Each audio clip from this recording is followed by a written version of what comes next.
Bonjour, merci de nous suivre sur notre chaîne Science au rendez-vous. Aujourd'hui, nous allons partager avec vous repérage dans le plan. Repérage dans le plan, nous allons faire ça en plusieurs séquences. Et la première séquence que nous allons voir aujourd'hui, nous allons voir d'abord les coordonnées d'un vecteur. Et on va voir deux vecteurs égaux, le vecteur nul et la somme de deux vecteurs. Et pour ce faire, les coordonnées d'un vecteur, qu'est-ce qu'il faut comprendre? Ici, si vous avez un point, chaque point a des coordonnées. Et les coordonnées, c'est quoi les coordonnées? C'est l'abscisse et ordonnée. Donc, il ne faut pas confondre entre coordonnées et ordonnées. Donc, si je dis coordonnées, regardez bien. Ici, je parle de coordonnées. Donc, si je parle des coordonnées, au pluriel, nous avons dans les coordonnées, nous avons abscisse,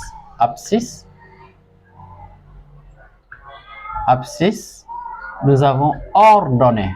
Donc, il ne faut pas faire la confusion entre coordonnées et ordonnées. Donc, dans les coordonnées d'un vecteur, nous allons voir l'abscisse et l'ordonnée. OK? Donc, on peut mettre ici coordonnées d'un vecteur. Ici, coordonnées d'un vecteur. Coordonnées d'un vecteur. Maintenant, on donne d'abord la formule, comment on calcule les coordonnées d'un vecteur. Et on va donner un exemple de vecteur. Si nous avons le vecteur AB, et d'abord, si avant même de parler du vecteur, si vous avez un point A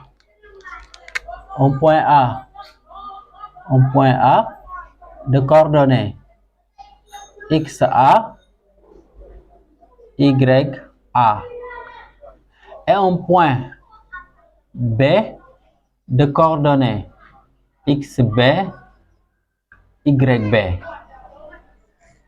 On nous demande maintenant les coordonnées du vecteur AB. Alors, les coordonnées du vecteur AB, retenez bien la formule AB comme vecteur. Qu'est-ce qu'on aura? Donc, si vous avez un vecteur, ce qu'il faut comprendre, chaque fois si vous avez un vecteur, il y a l'extrémité, il y a l'origine. Ici, B représente l'extrémité.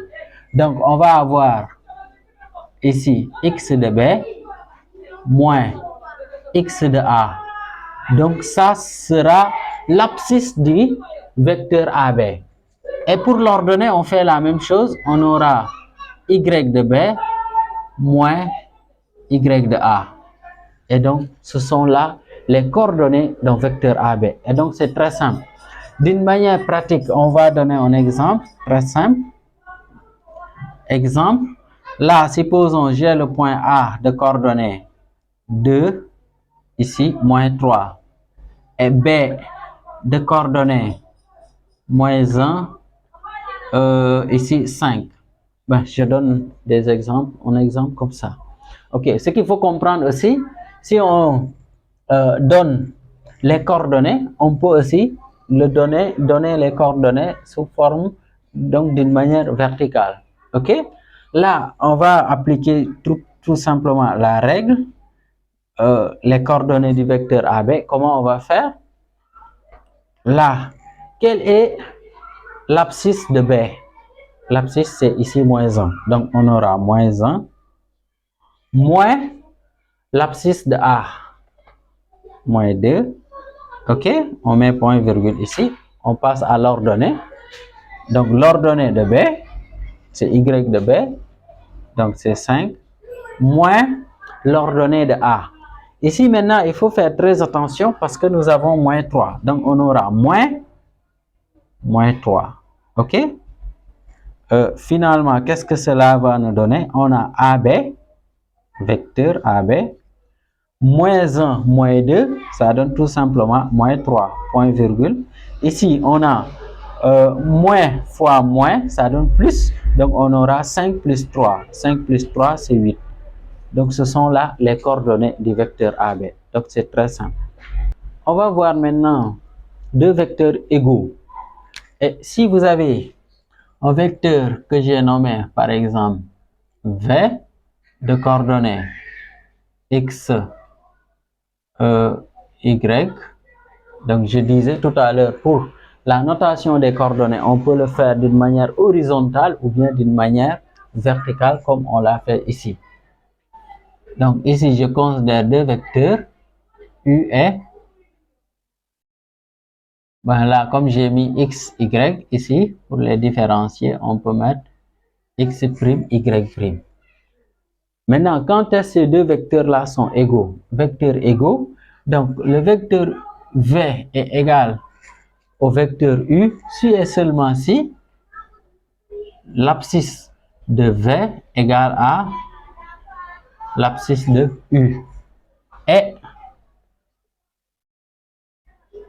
l'ordonnée de V égale à l'ordonnée de U. Et donc c'est ça. Donc deux vecteurs sont égaux si et seulement si, tout simplement, deux vecteurs V et U sont égaux. Ça veut dire tout simplement que l'abscisse de V est égale à l'abscisse de U et l'ordonnée de V est égale à l'ordonnée de U. Et donc là, on a deux vecteurs qui sont égaux. Et maintenant, ici, si nous considérons encore ces deux vecteurs-là, comment on peut faire la somme de ces deux vecteurs-là, ou bien même la soustraction? Ok? Donc, si je prends U, vecteur U, plus vecteur V, donc ça veut dire tout simplement, on aura ici, on va faire la somme de x plus x', au moins point virgule, ici y, plus y'. Et donc, c'est ça. Donc, si vous avez à additionner deux vecteurs, donc vous voulez avoir leurs coordonnées, c'est tout simplement vous additionnez leurs coordonnées, les abscisses et les ordonnées. Et donc, on a les coordonnées du vecteur somme U plus V. Ok? Si c'était soustraction aussi, c'est pareil. Donc, si on a soustraction, on fait la soustraction, donc on va soustraire ici les abscisses, etc. Et là maintenant, on va donner un exemple pour pouvoir, on peut appliquer. Bon, sinon, un vecteur, supposons, on a donné U tout à l'heure, U qui est là, x', sinon x', y', ce vecteur-là est un vecteur nul, U est nul, ça veut dire tout simplement x' égale à 0 et y' égale à 0. Donc, un vecteur est dit nul, tout simplement si son abscisse est nul et son ordonnée. Nous avons un exemple, soit A de coordonnées 2, moins 3, B de coordonnées moins 1, 5 et C de coordonnées 0, moins 2. Donne les coordonnées du point, disons, du point D de coordonnées x, y, tel que A, B, C, D soit un parallélogramme. Ok? Donc, si nous avons un parallélogramme, peut-être on peut commencer par à main levée. Nous avons un parallélogramme comme ça, A, B, C, D. Ok? Donc, si nous avons un parallélogramme, si vous prenez le vecteur ici, AB, et le vecteur DC sont égaux. Donc, si vous avez un parallélogramme de ce type-là, A, B, C, D, ça veut dire AB est égal à DC comme vecteur. Donc, nous allons partir de là.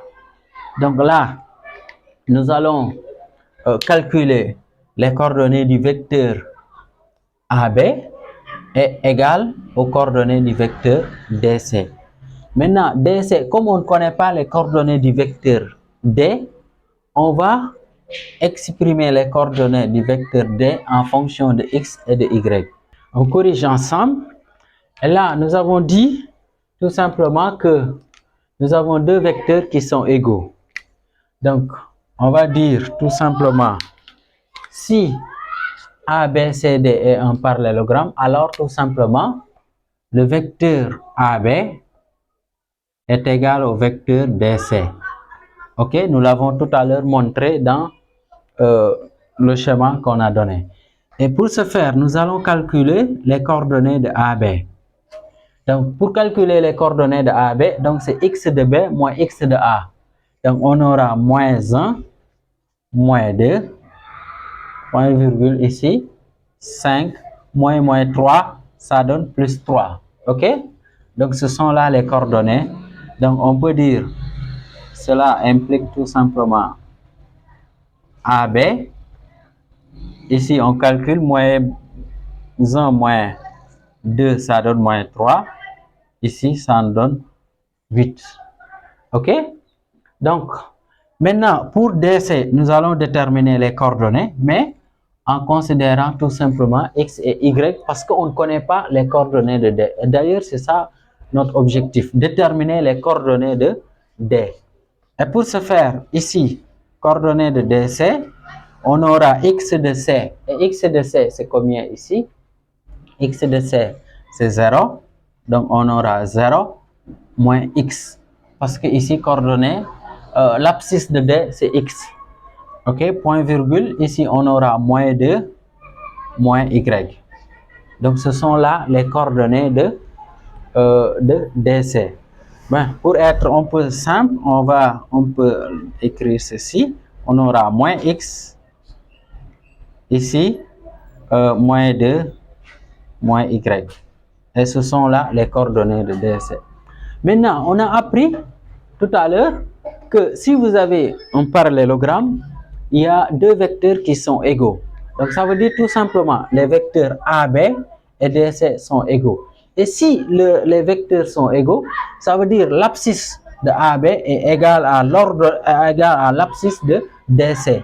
Et l'ordonnée de BC égale également à l'ordonnée de DC.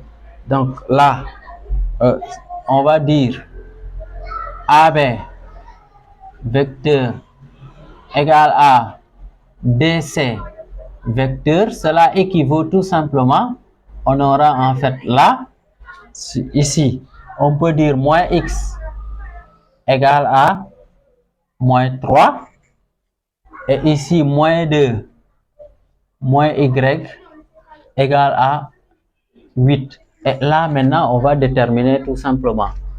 Ok? Et si on détermine, ici, ça veut dire X égale à 3. Et ici, on met Y, on déplace le Y égale à moins 2.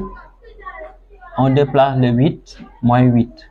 Donc, si je déplace le moins Y dans l'autre membre, ça devient plus Y, n'est-ce pas? Plus Y. Et je laisse le moins 2 dans le membre. Et je déplace le 8, ça donne moins Y. Finalement, ici, on aura X égale à 3 et Y égale à moins 10. Et finalement, on peut dire d'où les coordonnées de D sont, on remplace ici X par 3 et Y par moins 10. Et c'est là. Ok? Et donc, ici, on a appliqué, on peut comment déterminer les coordonnées d'un vecteur et comment utiliser aussi l'égalité de deux vecteurs. Et donc, on a déterminé les coordonnées du point D pour que A, B, C, D soit un parallélogramme. Et donc, c'était ça qu'on voulait partager avec vous. Merci de nous avoir suivis. Merci de liker la vidéo, de la partager et surtout de vous abonner si ce n'est pas encore fait. Merci.